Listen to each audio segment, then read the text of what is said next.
मेरा नाम नेहा है और मेरी उम्र 26 साल है। मेरी 17 साल की नंद अचानक प्रेग्नेंट हो गई। पूरे घर पर अचानक कयामत टूट पड़ी। उसे जब भी पूछते कि ये सब किसने किया तो वो डर कर कुछ नहीं कहती। मेरी सास उसे अपने साथ कमरे में ले जाती और उसे अपने पास सुलाती थी। एक रात पति के सर में दर्द था तो मैं दर्द की दवा लेने अपनी नंद के कमरे में चली गई तो मेरे सर पर आसमान टूट पड़ा, क्योंकि मेरी 17 साल की नंद के साथ तो मेरी सास। मेरा नाम नेहा है। मैं गांव में रहती थी।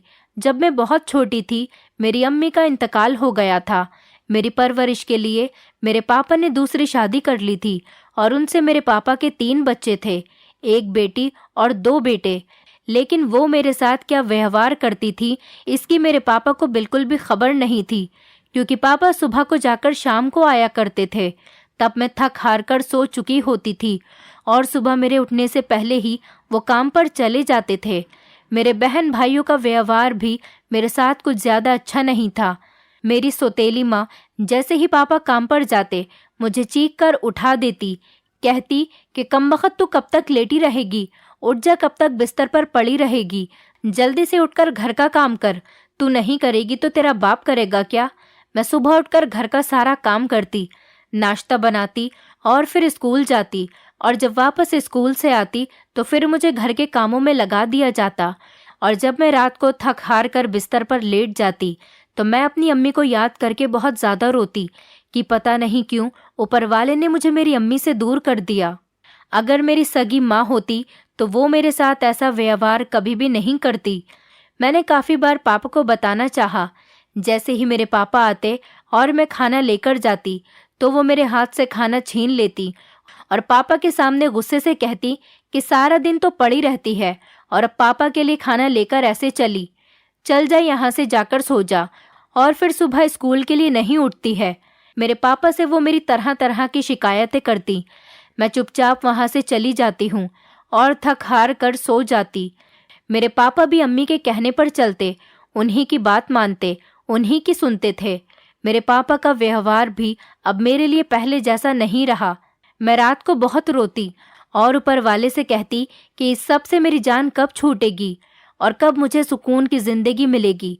मुझे नहीं पता था कि मेरा बचपन खेलने कूदने के बजाय इस कश्मकश में गुजर जाएगा।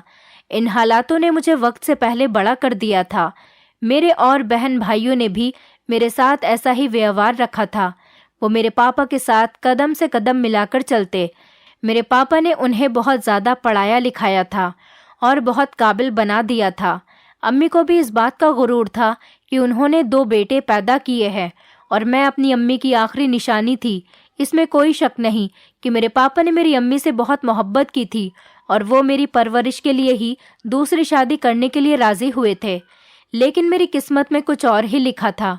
मेरी दूसरी अम्मी मेरे साथ कभी इस तरह पेश नहीं आई जैसे मेरे पापा सोचते थे, बल्कि वो तो उल्टा मेरे पापा की नज़रों में मुझे इतना गलत साबित कर सकती है कि मैं ये बात सोच भी नहीं सकती थी।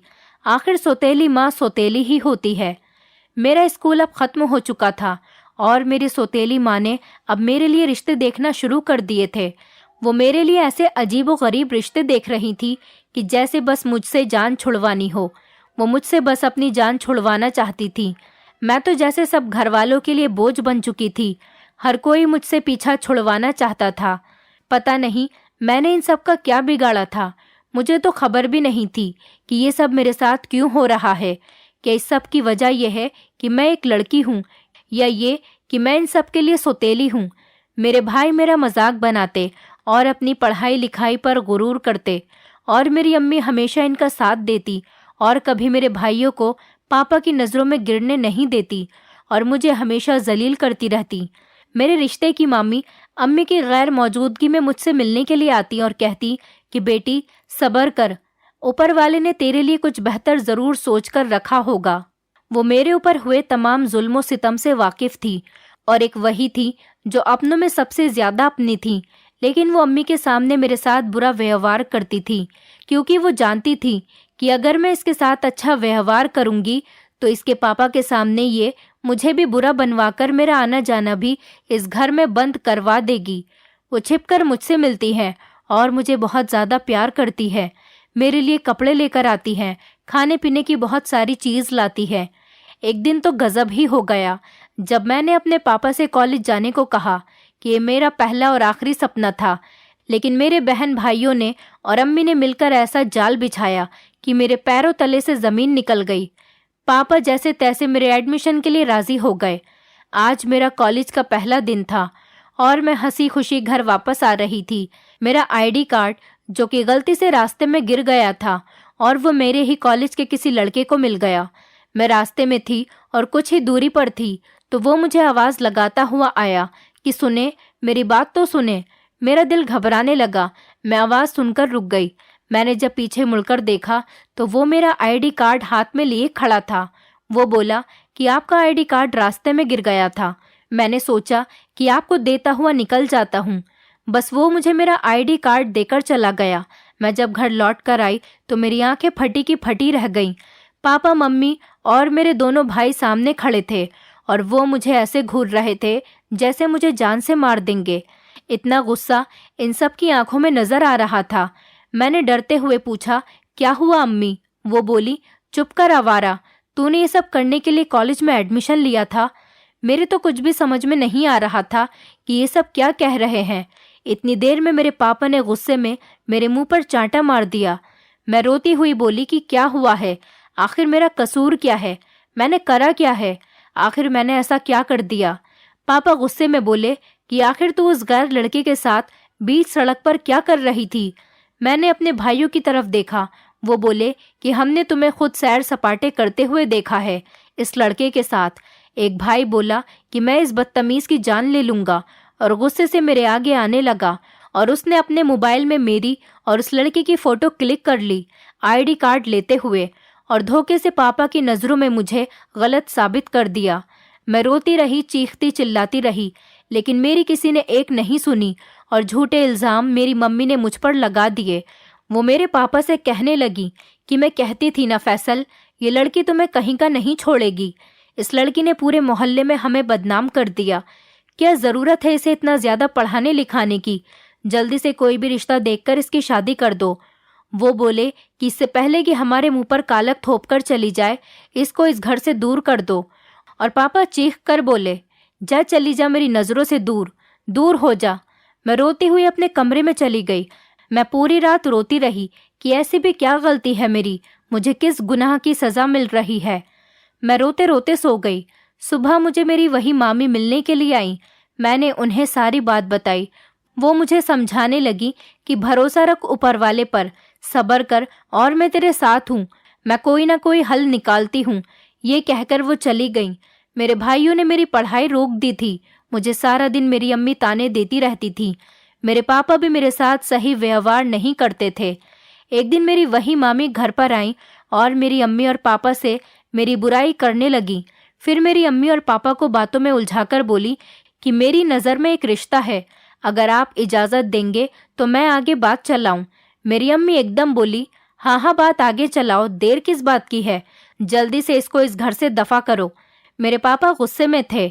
मेरे पापा बोले कि जैसा तुम लोगों को सही लगे वो करो और तुम बस जल्दी से इसको यहाँ से रफा दफा करो। ये बोलकर वो चले गए। मेरे भाई बहन मेरा मजाक उड़ाने लगे और मैं रोती हुई अपने कमरे में चली गई। मेरी मामी छिपकर मेरे पास आई और मेरे सर पर हाथ रखा और कहा कि फिक्र मत कर बेटी, मैं तेरे साथ हूँ, मुझ पर भरोसा कर और इस रिश्ते के लिए राजी हो जा, यही तेरी किस्मत है। वो ये कहकर चली गई। मैं सारे रिश्तों से थकी हुई थी और अपनी ज़िंदगी से बहुत परेशान हो गई थी। मेरे पास इस रिश्ते को हाँ करने के अलावा और कोई दूसरा रास्ता नहीं बचा था। मैं भी किस्मत के हाथों मजबूर हो गई और रिश्ते के लिए मान गई। अगर मम्मी पापा चाहते तो मेरी शादी बहुत धूमधाम से कर सकते थे। मैं उनके घर की बड़ी बेटी थी, लेकिन मेरी किस्मत तो जैसे मेरा साथ ही छोड़ चुकी थी। पापा ने घर की भाग दौड़, घर की सारी जिम्मेदारी और सारी चीज़ें अम्मी के हाथों पर छोड़ रखी थी।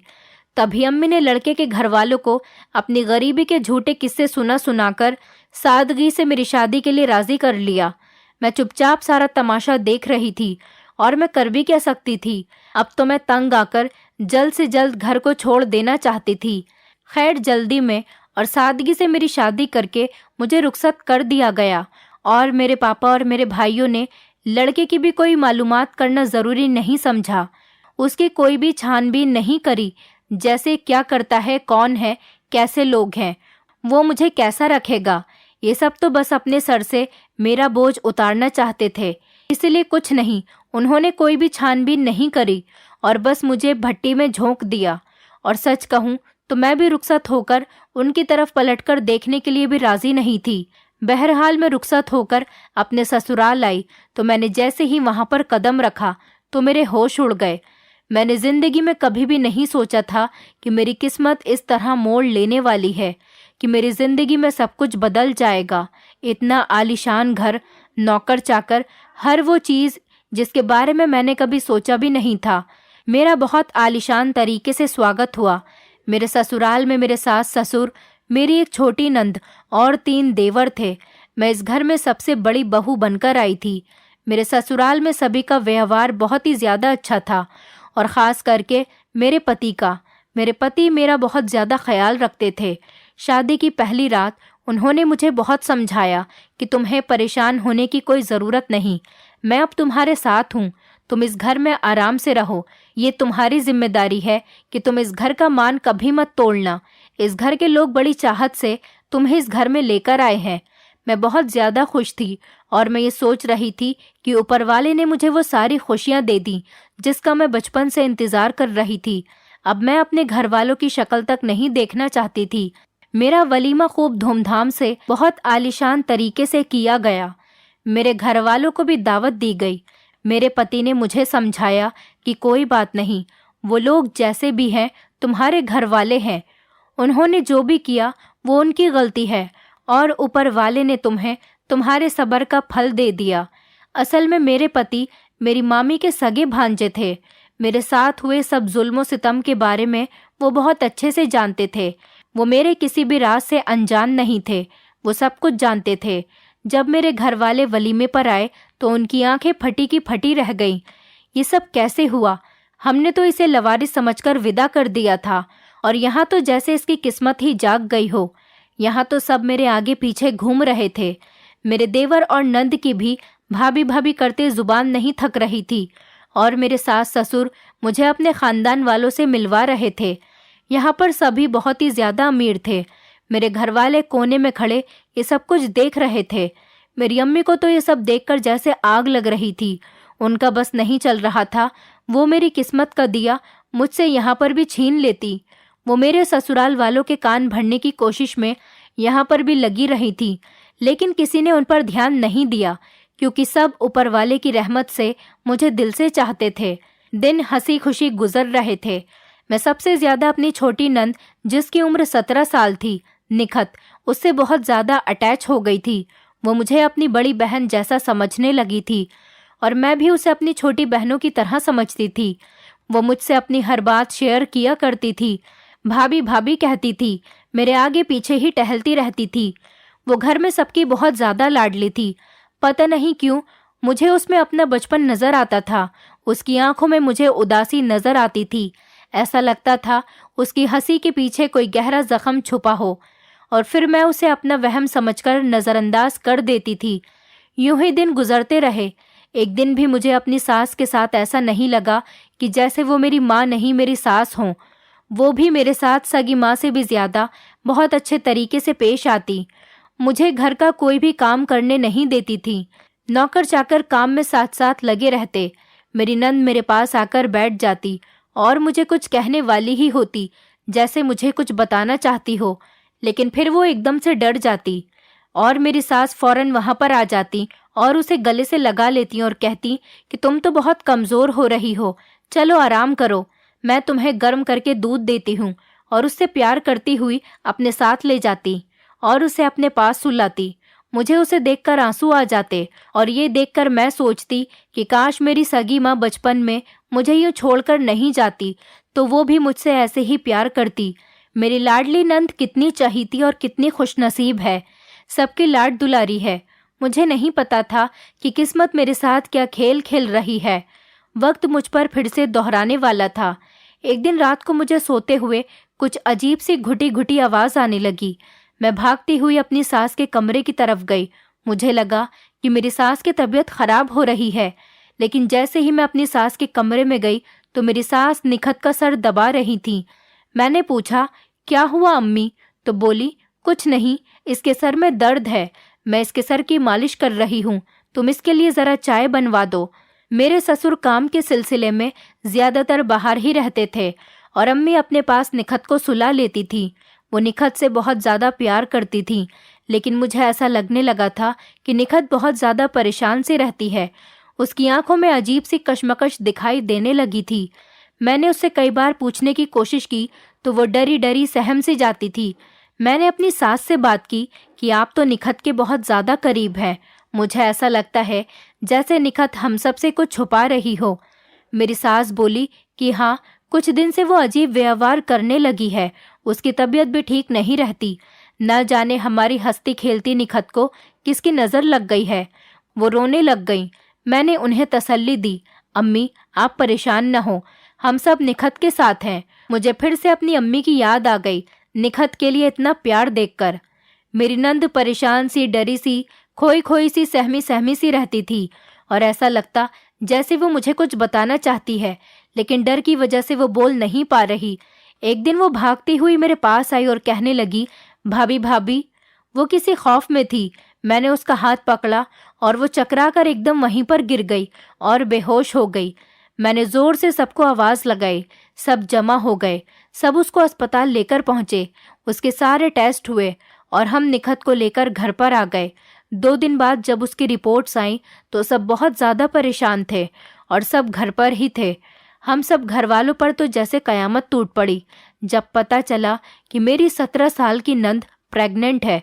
उसके चारों भाइयों की आंखों में जैसे खून उतर आया था। सबने निखत से हजारों सवाल कर डाले कि ये कब हुआ, कैसे हुआ, तुम कैसे इस खानदान की इज्जत को मिट्टी में मिला सकती हो।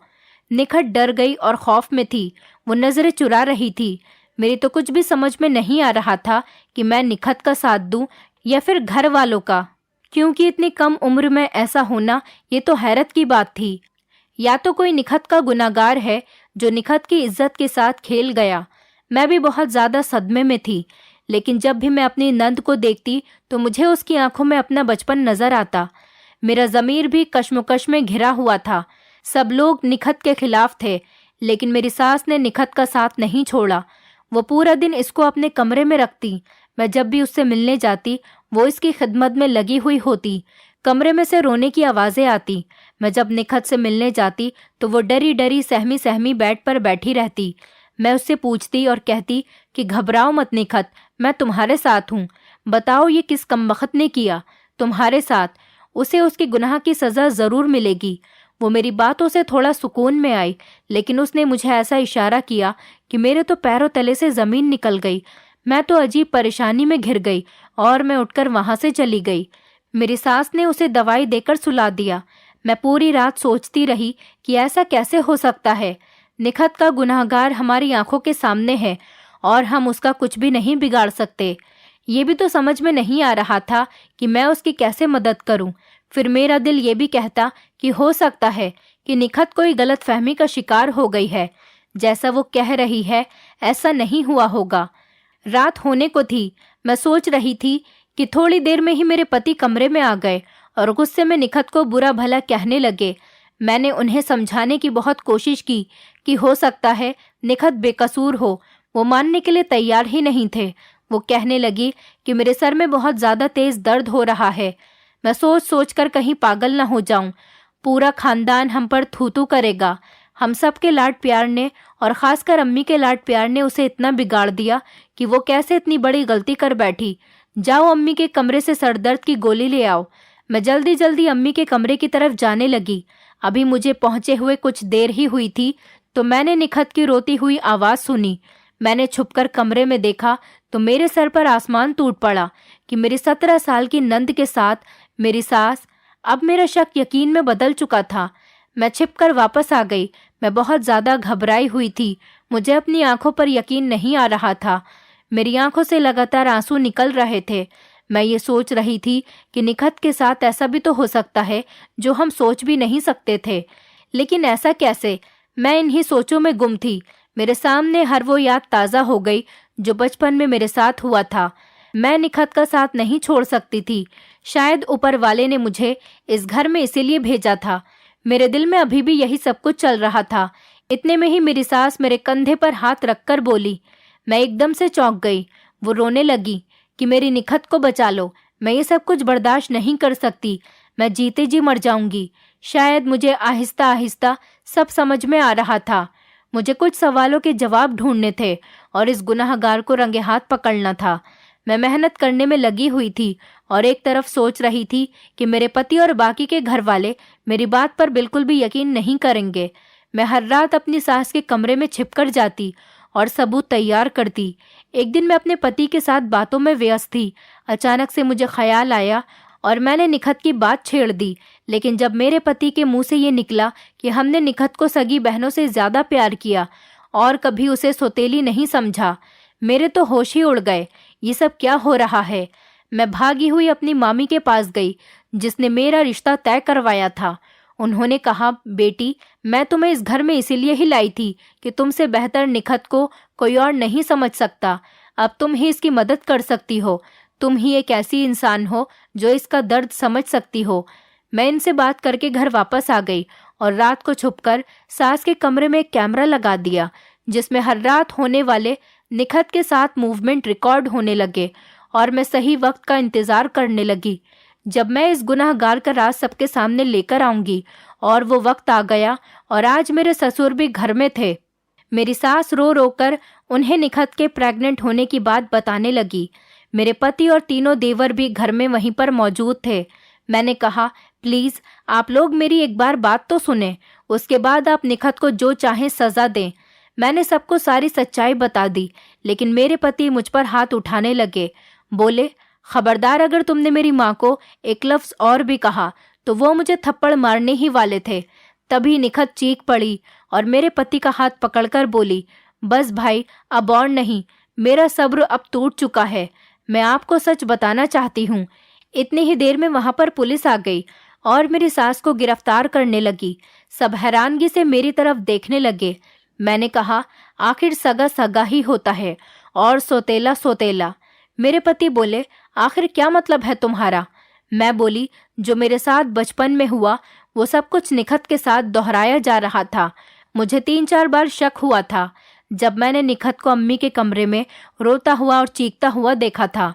अम्मी निखत के बाल नोच नोच कर रात को उसे मारती थी और इसको डरा धमका कर रखती थी, क्योंकि पापा से इनके 4 बेटे हैं और निखत अम्मी की सौतेली बेटी है और पापा की जायदाद का ज्यादातर हिस्सा निखत के नाम पर था। वो कैसे भी करके इसे शर्मिंदा करके इस घर से निकलवा देना चाहती थी या फिर इसे पागल साबित करके पागल खाने भेज देना चाहती थी। और आप सब लोग सालों से इस बात से बेखबर थे, क्योंकि आपके सामने तो वो निखत पर बहुत ज्यादा प्यार लुटाती थी। लेकिन किस्मत का करना देखो, मुझे ऊपर वाले ने यहाँ पर इसीलिए भेजा कि जो कुछ मेरे साथ बचपन में हुआ वो किसी और लड़की के साथ दोबारा न हो। पहले तो निखत के साथ अम्मी का प्यार भरा व्यवहार देखकर मुझे अपनी अम्मी की याद आती थी, लेकिन मुझे बहुत ज्यादा अजीब सा लग रहा था। लेकिन आपने जिस दिन मुझसे कहा कि निखत आपकी सगी नहीं बल्कि सौतेली बहन है, तो मैं अपनी मामी के पास भागी और मामी, जो निखत की अम्मी और निखत के बारे में सब जानती थी, वो सब कुछ मुझे बताने लगी कि कैसे निखत की अम्मी को निखत के पापा के सामने गलत फहमियों का शिकार करके कैसे उसे घर से निकाला और पैसों के लालच में पूरी जिंदगी आप सबको धोखे में रखा। इतना सब कुछ कहने के बाद भी मेरी बात पर कोई यकीन नहीं कर रहा था। सास को तो पुलिस ले जा चुकी थी। निखत भी रो रो कर सबको सच बताने लगी, लेकिन कोई मेरा साथ देने के लिए तैयार नहीं था। मेरे ससुर बोले कि हाँ, मुझसे एक गलती जरूर हुई है, शायद लड़की ठीक कह रही है। मेरे ससुर रोने लगे तो मैंने कहा, पापा बताएं आप सबको। तो पापा बोले, मैंने निखत की माँ से दूसरी शादी अपनी पहली बीवी की बातों में आकर की थी, और जब उसने अपनी सारी जायदाद और दौलत मेरे नाम कर दी तो मैंने उस पर झूठा इल्जाम लगाकर उसे घर से निकाला था। लेकिन ये सब मैंने अपनी पत्नी की बातों में आकर किया, और अब समझ में आया कि वो औरत मेरे साथ क्या खेल खेल रही थी। निखत की माँ कुछ सालों बाद इस दुनिया से चली गई, लेकिन उसकी सारी दौलत निखत के नाम है। वो बगैरत इतने सालों से हमें धोखा दे रही थी और मैं कभी भी समझ नहीं सका और बेखबर होकर सब कुछ उसके हाथ में दे बैठा। और मैं निखत की माँ पर जो शक किया वो भी झूठा था।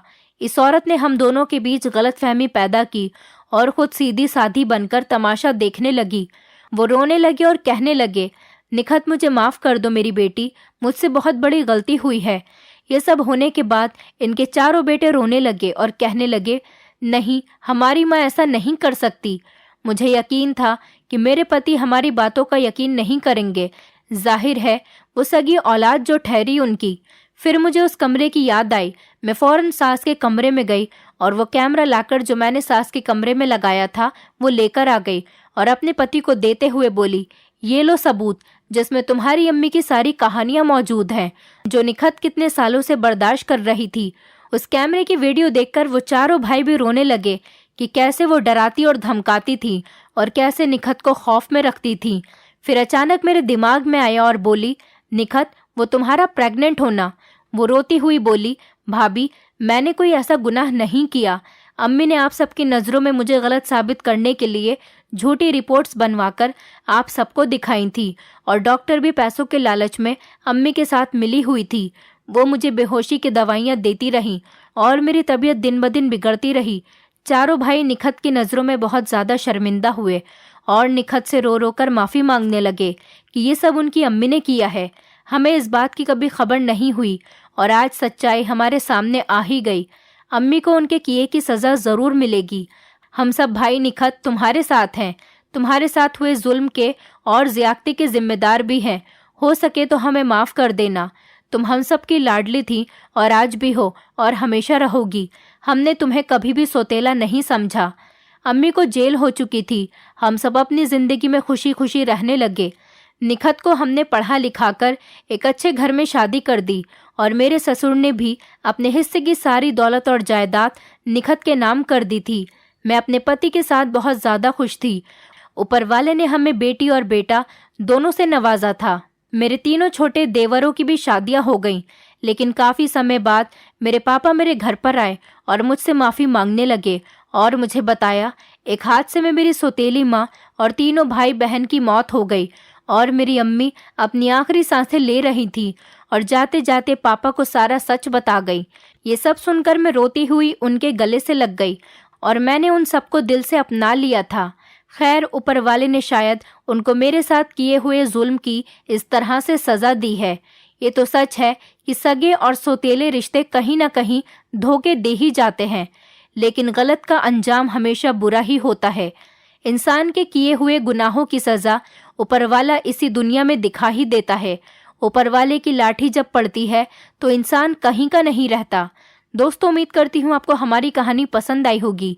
कहानी पसंद आई है तो वीडियो को लाइक करें, चैनल पर नए हैं तो चैनल को सब्सक्राइब करें और हाँ, नोटिफिकेशन बेल को ज़रूर दबाएं ताकि अगली अपडेट सबसे पहले आपको मिले।